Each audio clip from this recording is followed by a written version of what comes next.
And right now, continuing coverage of the hospitalization of President Trump after he and the First Lady tested positive for COVID-19. The White House says this is a precautionary measure.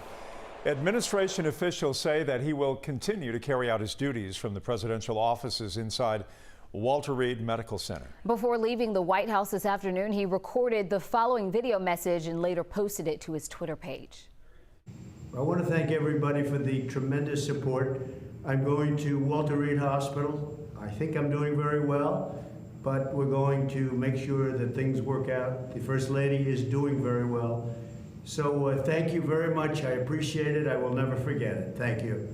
NBC News reports the president is experiencing mild symptoms, including a low-grade fever and fatigue. He's being treated with an experimental cocktail of antibodies, along with an assortment of vitamins and supplements. First Lady Melania Trump, who also tested positive, did not accompany her husband to the hospital. Officials say she is experiencing a mild cough and headaches.